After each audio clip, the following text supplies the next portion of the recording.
Presenting the three strongest members aboard the Straw Hat crew. Monkey D. Luffy, the captain, a rubber kid with a rubber attitude. He can turn into a tank and punch things really hard. Roronoa Zolo, swordsman extraordinaire. He slices everybody apart with his three mighty blades. He's like a blender, but cooler. And then Sanji Vinsmoke, a mighty chef if there ever was one. He makes Gordon Ramsay look like a 5-year-old that just got his first Easy Bake Oven. By the way, if you guys ever had Easy Bake Ovens, I had one growing up. I made brownies in it. It was delicious. Anyway, he can kick you so hard in the face, he gives you plastic surgery. Jinbei also is probably going to be included in there now, but he just recently joined up. This is the original monster trio right here, and they will not be the topic of today's video. Instead, no, we will be talking about the characters that make up the true strongest trio to ever board the Thousand Sunny. Cotton candy loving Tony Chopper, cat burglar Nami, and God Usopp himself. Yeah, we're talking about this today. Video about the monster trio. I mean, come on now. We gotta talk about the truly greatest trio aboard the Thousand Sunny, of course. Nami, Usopp, and Chopper. In the fan base, they usually get referred to as the Cowardly Trio, because whenever stuff gets live and giant monsters come out of the ocean, whatever, it's usually Luffy, Zoro, Sanji, and I guess Jinbei now, we're gonna be the first ones into action. To the point where they're not even, like, afraid of that kind of stuff. You know, like Luffy, if he sees, like, a giant dragon, like a sea leviathan, like a sea king or something, pop out of the ocean, Luffy's first response to that is gonna be like, dinner! Cool! Gear third! Bam! And Zoro's gonna slice it, and Sanji's gonna kick it, and then fry it, and they're gonna have a delicious dinner, right? Meanwhile, you have Usopp, Nami, and Chopper, like, way at the back end of the ship, you know, behind a blast shield. Like, Frankie, build us a blast shield! Okay, super, here you go. Alright, guys, you have fun, we're gonna be behind this shield. You know, there's a really thick piece of reinforced glass that we can watch you through, watch you defeat the giant Sea King, but we're gonna be back here, hi! So, I mean, first off, let's just be straight up. I mean, not every single member of the Straw Hats has to be like, alright, cool, let's get into battle, let's do it, right? You know? And, in the which case with Nami, I've said it plenty of times, Nami is extraordinarily glass cannon-y. So, we've seen Usopp and Chopper take some major hits from opponents before. Even Usopp, I mean, even in his first fight, like his first real fight with Chu at Arlong Park, you know, he's on the ground and he gets back up and he's like, hey, Chu! I'm not dead yet! BAM! Just punches him square in the face. And remember, fishmen are like 10 times stronger than humans, and Usopp didn't even really do a lot of training at that point, so he got a full-on just knuckle sandwich from Chu, and he dropped, but he managed to get back up after that. Oh, and then the scene at Alabasta when he takes, like, the 10-ton, 4-ton bat or whatever, and, like, right in the face. It doesn't even have to be 4 tons or something ridiculous. Just a regular aluminum baseball bat to the nose. That's what Usopp took, and he was able to retain consciousness after that for a little while. He even had enough energy in him to give a really impassioned speech. He's like, Luffy's gonna be king of the pirates! Like, his entire skull is, like, fractured and cracks all over the freaking thing. Like, his orbital wall is just floored, right? It's just powder at that point, but he was able to be like, he's gonna do it! Chopper, hard point, let's do it! You know? So, yeah, Usopp has taken some hits. Chopper's definitely taken a lot of hits before. Just go watch his fight with Kumadori. Nami, on the other hand, it kind of makes more sense why she would hide. Because Nami, she's pretty strong. She's got her climate tact and everything. She's got Zeus with her now. She released, you know, divine judgment on freaking Big Mom that one time, left a giant crater in the ground. You know, girl's got skills, and she's got, you know, she trains. She's got, like, an athletic kind of body. She can run. She has some stamina and stuff, but, I just feel like if she got, like, the knuckle sandwich from Chu the same as Usopp, or if she took a bat to the face, or if, you know, she, like if Chopper fought against Kumadori with his staff and just, like, impaled a couple of times, I don't think Nami would be able to easily get back up as much as that. Also, there's another reason involved here, and I'm thinking it's probably just Oda does not really want to depict Nami getting mortally injured. That's probably also a big part of this, too. There was that one scene in Totland, remember, where Big Mom arrives and Zeus is still under her control at this point, and Zeus is kind of like roiding out, and he's just like, and like firing down lightning bolts on everybody. There's that one scene where we thought Nami just got like electrocuted, like struck by lightning, and we're like, oh god. And then it flips out and it sees that it was Brook the whole time. Brook's actually the one that got electrocuted instead, and it doesn't matter because he's got no skin to fry. Yo! And then Nami was in the background like, we're good. I'm okay, I'm fine. And it's just like, oh, geez, good, all right. Because, yeah, if Nami got, like, shocked with an electrical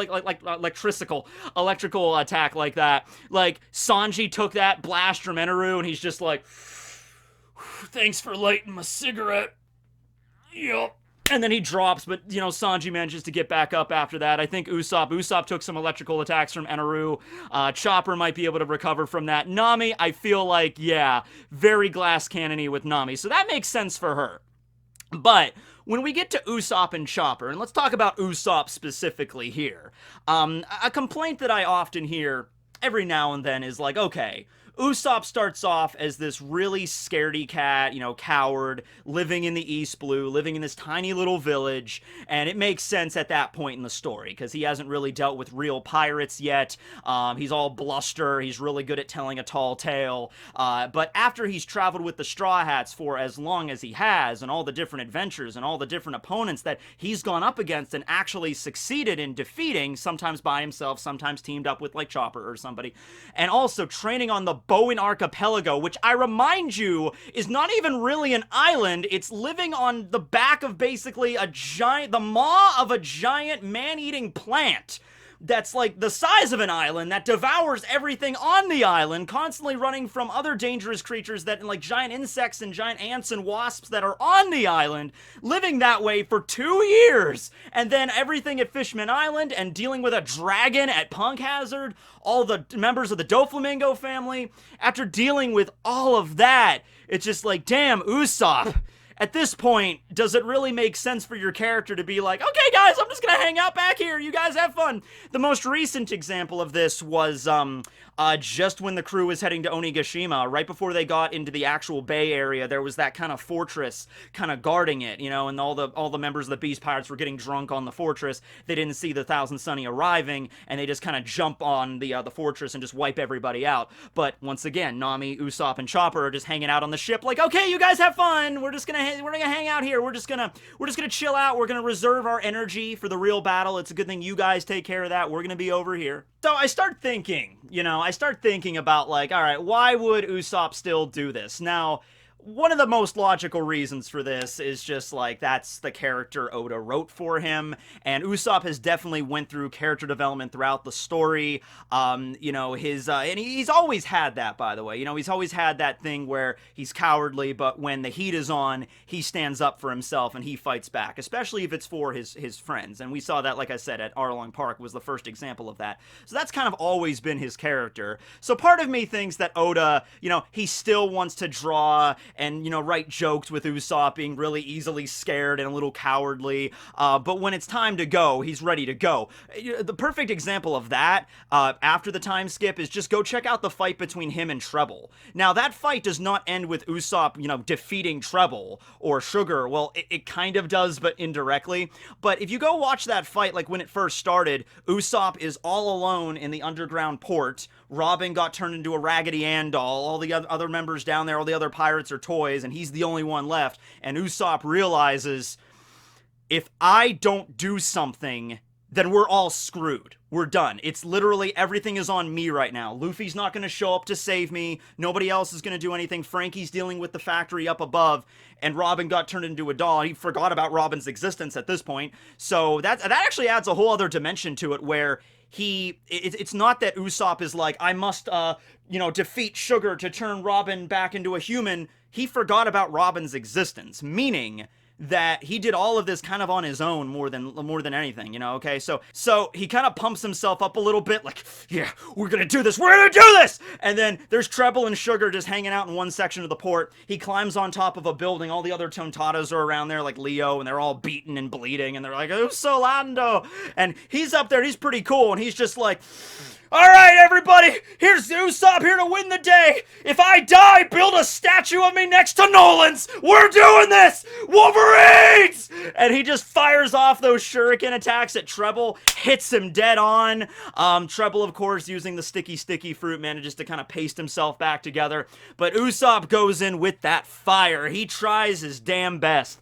And it does end up working. It does end up working because he gets defeated and they shove the Tabasco pellet into his mouth and he does the face and then Sugar is defeated anyway. But even that kind of loops back around because even if Oda was like, alright, I gave Usopp a really cool moment with a joke victory, later in the arc, Oda's like, alright, I'm gonna give him a really cool moment with a serious victory when he takes out Sugar again, except this time it was under his own merit. He awakens his observation haki, fires off the, Chondro's paint, ball and turns into a face and then scares Sugar again, knocks her out, saving Law and Luffy at the time, firing a shot from over a kilometer or something away through a tiny little window pane. So that was a really awesome Usopp moment in Dressrosa there.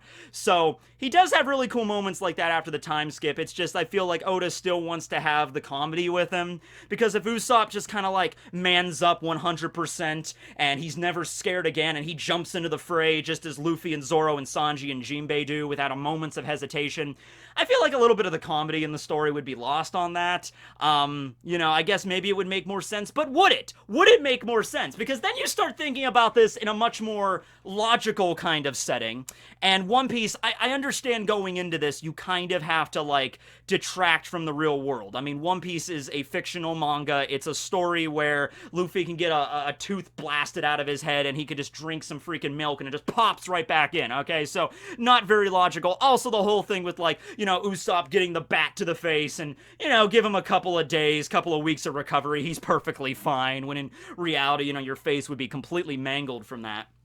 But you also think to look at it like a psychological perspective, okay? So you have characters like Luffy and Zoro that they're capable of feeling fear, but they just kind of shelve that for the moment. They kind of jump into the fray. And even that, throughout the story, that keeps happening. I know they're Luffy's the main character and everything, but I don't know if I'm the only one that started to think, is this always going to be the case? Luffy always jumps into the fight, and he always manages to come out on top. He always manages to succeed, and that's just his personality. And is that always going to happen? And from what we've seen in the last arc in Wano, definitely in Wano, it's happened a few times. One time with Kaido directly, but also just recently when he charged right into the Golden Kagura Festival. And, I was like, oh, wait a second. Maybe charging into the enemy base with really no plan, completely surrounded by, hundreds of artificial Devil Fruit users, including, Queen's there, and you got a Pooh there, and all these strong, heavy hitters. Maybe that might have not have been the smartest idea. Oh, shit, we're starting to take a little bit of damage at the beginning of the fight. Before the fight even really gets started, we're already taking damage. This isn't good. We should probably get out of here. That probably wasn't the best idea for you, Luffy. And it really wasn't, if we're being straight up, right? So what I'm basically trying to say here is that Usopp, in any kind of real-world scenario, with his kind of personality, let's say he goes up against a really strong threat, and he manages to get out of it. He manages to either escape or defeat the opponent, sometimes just by the skin of his teeth. He manages to succeed. Does that therefore mean, once again, in real-world terms, does that therefore mean that the next time he faces against a really strong opponent, he's going to be completely okay with that? I've conquered my fears, let's do it! Let's put it this way. Let's say you're going for a hike out in the woods, and you encounter a giant grizzly bear, and this bear is pissed, and this bear comes at you. Alright, now let's say you somehow manage to get away from this bear. Alright, you climb a tree, you're really acrobatic, or you just run away, or you fake the bear out, or, I don't know, maybe you just straight up you brawl with the bear, I don't know. You somehow manage to get away from this bear relatively unscathed. Okay, so you succeed. And then you get back home and you're like, yeah, man, I got away from that bear. That was like a giant, that was like a 1,000-pound grizzly bear, man. Yeah, and I did it. I got away from it. Awesome. Next week, you're out in the woods and you encounter another grizzly bear. Would you just be like, okay, bear, round 2. I got away from you last week. This time I'm gonna do it just the same way. Bring it on. No fear here. No, you probably just be, oh crap, not again. Why does this keep happening to me?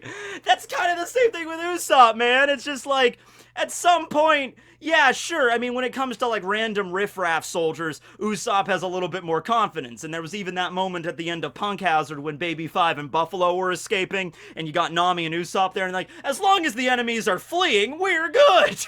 You know, like as long as they're a fair distance away and we can launch our long distance attacks and there's no real danger of them coming back and beating us up. Yeah, we got that. So in that situation, confidence is great. But it's just like, man, Usopp has dealt with so many crazy things. I would be surprised if he has a little bit of PTSD, you know what I mean? Like, just a little bit? It's like, okay, Luffy, we just defeated the giant sea monster. I think we're okay. Oh no, another giant sea monster! Oh no, a dragon! Oh no, a giant goldfish! Oh no, giants that want to crush us!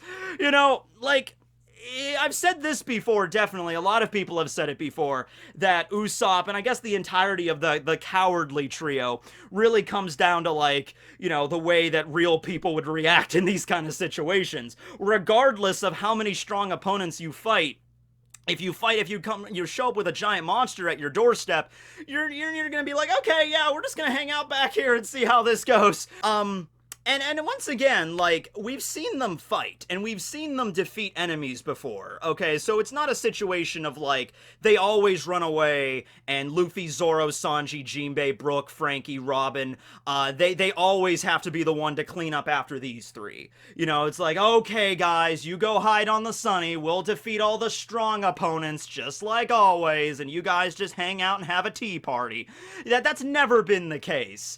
I think the most prime example of this, like, when the cowardly trio became, like, known, as during Thriller Bark, because these three were the ones that had to go and do the expeditionary party to actually investigate Thriller Bark, and we got to see how they handled themselves. And that was a really funny scene, of course, because you got Chopper and Usopp all decked out in their, like, anti-ghost, anti-vampire demon apparel with the crosses and the garlic and everything, and Nami was there. There was actually a really interesting scene. I think it was cool, when Hildon, right? Hildon was the name of the bat, you know, zombie that showed up and kind of, like, put them in the carriage and, like, I'll take you to my master's castle.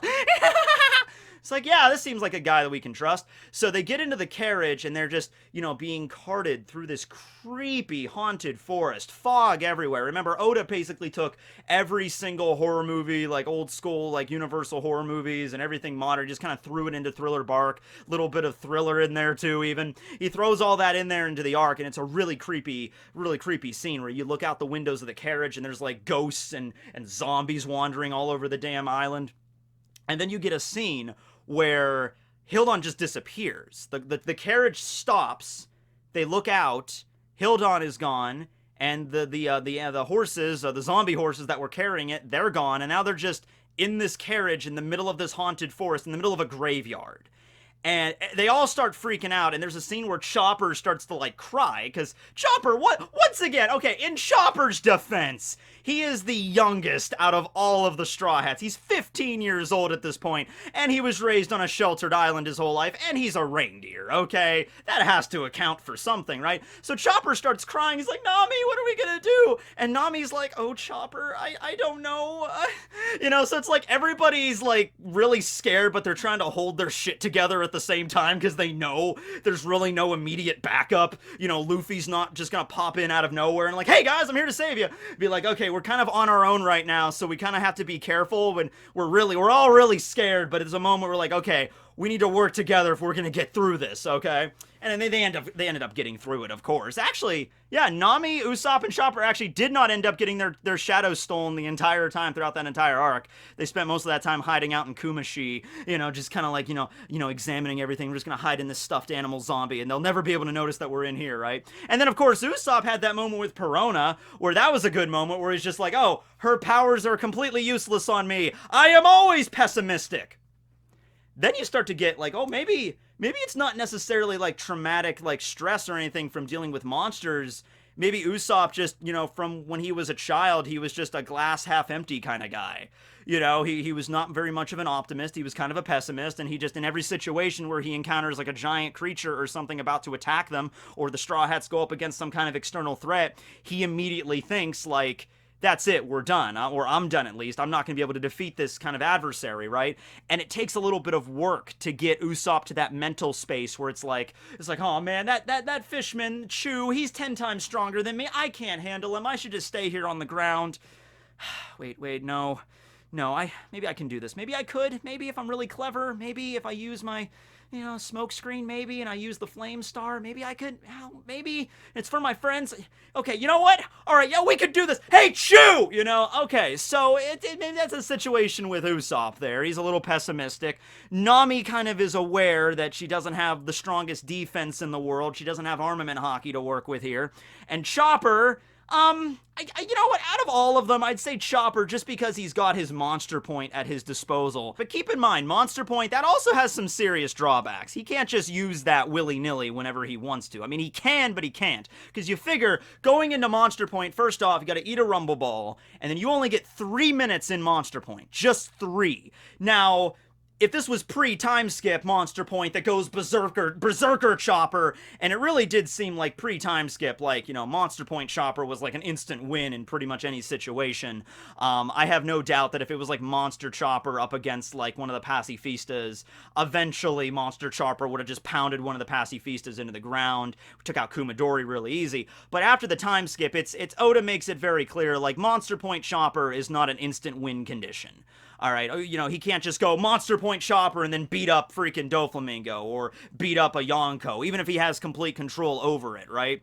So after that 3 minutes is over, he reverts back to this form, but also he's immobile. He can't move. So he maintains consciousness while in Monster Point, but the weakness after turning back into his regular form, he's like immobilized, he can't move. That's still a thing. So he's got to be very, very careful how he uses Monster Point. Using Monster Point in a one-on-one fight with none of his allies around him, that would actually be not a smart idea, because if he can't end the fight in 3 minutes, then he's gonna get, well, he could die, honestly. I mean, if the enemy is ruthless enough and there's none of the other Straw Hats to help him, Monster Point, roar, I'll defeat you! And then 3 minutes go by like, crap, I didn't defeat you! Pop! Crap. And then if it's like a really ruthless enemy like Doflamingo or somebody, like, yeah, just, oh, well, that was fun while it lasted. Shing, and then, call it a day from that, right? So yeah, that's the situation there. So, and I know Chopper, he's also got his other transformations that kind of give him a bunch of different versatility in battle and stuff. He's got Horn Point, all that stuff. But you also got to figure kind of the same deal with Usopp, just from where they grew up in this kind of isolated area, they weren't dealing with these kind of threats all the time. Look at like, by contrast, just look how Luffy and Zoro and Sanji were raised and how they were trained. Luffy, from a young age, before he even met Shanks, had Garp tossing him into freaking jungles and stuff. Like 5-year-old Luffy, go in the jungle and survive a week. Here you go. I think it was a month. It might have even been longer than that, right? So Luffy, at a young age, kind of grew up in the wilderness, dealing with, and then eventually raised by mountain bandits like Dadan, chasing after Ace every day, dealing with giant crocodiles and tigers in the forest. That was Luffy's upbringing. Zoro's upbringing was training in the way of the sword at a professional dojo, so he knows how to train, pretty good there. Sanji with the whole Vinsmoke upbringing, the training to become like a super soldier, essentially, and then being, trained by Zeph, raised at the Baratie, also the rock, living on that rock for over a month with no food, that probably hardened him up a little bit. But then Zeph was pretty brutal with that, Zeph's like, he's like, you do not know how to make a risotto! BAM! Just smack him in the face with his freaking peg leg, right? So that's how he grew up, constantly getting beatings from Zeph. In contrast, Usopp grew up in a village dealing with, like, he's like, hey guys, we have to go save the village from a monster, and it's just like a dog. Chopper growing up on Drum Island, relatively safe place. It's in the Grand Line, but the scariest thing that happened there was pretty much just that Yeti that was roaming around the forest, but thankfully they got rid of that thing, right? No, but seriously, I mean, yeah, you had Wapple and everything there, but it wasn't like Chopper was dealing with the same kind of, like, brutal training that, Luffy and Zoro and Sanji had to deal with, like, every single day, right? So that definitely accounts for a lot of stuff, I would hazard a guess there, absolutely. And so now, ending us out here, I just wanted to bring up something, kind of an idea, and it's not, once again, not an idea that I had, and when I posted about this on Twitter this morning, I'm like, I'm making a video about the greatest trio in the Straw Hats. I'm getting, like, you know, replies to that tweet that are like, oh yeah, they're gonna defeat an admiral. Oh yeah, they're gonna take on a Yonko. Oh yeah, they're gonna do this. Okay, so you know what I'm going to say, but how would you feel if this trio actually banded together in one particular instance and utilized everything they had in their repertoire, everything in their respective toolboxes? And how would you feel that these three work together in a really well done fight and take out a really strong opponent in this story? Now, when I say really strong opponent, I don't necessarily mean an admiral or a Yonko, but what if, like, a Calamity or somebody? Even that would probably be like, no way, Matt, there's no way that could happen. I'm like, I don't know, because you look through this story, once again, you read this story, 90-something volumes, and it's always like these three are kind of like comic relief in certain parts of the arcs, and then they have a serious moment. But I don't believe there's ever been a moment where they all gathered together and they fought against a seriously strong opponent and they managed to win. Maybe not one of the Calamities, maybe one of the Toby Roppo. How about one of the Toby Roppo? How about one of those guys? Because the typical thing that usually how this goes is that you have, like, Usopp and Chopper teamed up at Alabasta to fight against Miss Merry Christmas and Mr. Four. I mean, literally, the guy's name is Mr. Four, so you can tell where he ranks in the, you know, in the organization there, right? Nami had that moment at Totland where she took out the Climb Attack and she lightning bolted freaking Big Mom. Now, a lot of people got upset over that. Like, what? She got a hit out on Big Mom? Okay, Big Mom is really not the kind of opponent, just to be straight up, is not the kind of opponent that really dodges attacks. She's much more tanky, so she's the kind of person that just takes the attack head on and just keeps walking through it, and that's kind of what she did in that one particular instance. But yeah, so I don't think, just the act of getting a hit out on Big Mom is not that big of a deal, I think. But yeah, she attacked Big Mom directly there. Chopper going Monster Point against Prometheus there. You know, you have moments like that in the story. But I don't know. I'm not saying to happen, like, right now. I mean, maybe it could happen right now at Wano. Or maybe Oda will hold this off until, like, the final battle in the story. But I would honestly kind of like that. I have to say, you can disagree with me, that's fine. But if I see a moment in this story where these three work together and the fight is not, like, just a comedic fight. I mean, there could be little goofy gag moments during the fight or something, like, back and forth. But at the end of the day, if it's, like, a seriously good fight and Oda actually looks at everything that these guys have, and these ladies have, sorry, Nami, and they go full power 110% against a really strong opponent, and they manage to defeat them, I would not be upset by that. I would not be like, you know, oh, Nami and Usopp defeating a Toby Rope, that's impossible, that couldn't happen. Like, well, I guess it depends on how it's written. I certainly wouldn't want it to be just a goofy thing where, like, you know, Nami, Usopp, and Chopper are like the Scooby-Doo gang, like, tiptoeing through Onigashima, and you know, Nami's got her Climb Attack here ready to go, and then, like, Sasaki walks out from behind a hallway, is like, hey, who are you? Ah! Bam! Nami just freaks out. Ah! Bam! Stranger danger! Just hits Sasaki right in the head, like, brrr! And, like, little birds just float around his head, like, tweet, tweet, tweet, tweet, and then just, it's like, Nami took out a Toby Roppo! You know, like, I wouldn't want it to be something goofy like that, but, yeah, I think it could happen. I think it's possible. I think there's potential here, especially since Oda has been giving them power-ups, you know? Chopper's got Monster Point now, which he can control. Maybe he can even unlock more forms in the future, or improve other ones, or fuse his forms together. I don't freaking know. Nami's got Zeus, Usopp's got Observation. You might be building this up to a point where it's like we get to a serious brawl here, and it's like, you don't think these characters can win against this character? Well, guess what? It's time they did it. It's time their character arcs, you know, they meet a new point. Okay, I'm like, all right, let's see what happens, right? Let's see it. Bring it, Oda. All right, well, anyway, that was my video on the cowardly trio of the Straw Hat crew. I guess I could make a video about the Monster Trio, or the Monster Quartet, I guess, with Jinbei included now. Maybe some point. Anyway, hope you guys enjoyed. Tomorrow the review will be out, chapter 982. I wonder what'll happen. I already read the spoilers, but I wonder what'll happen. Teching 101 signing out. Later, everybody.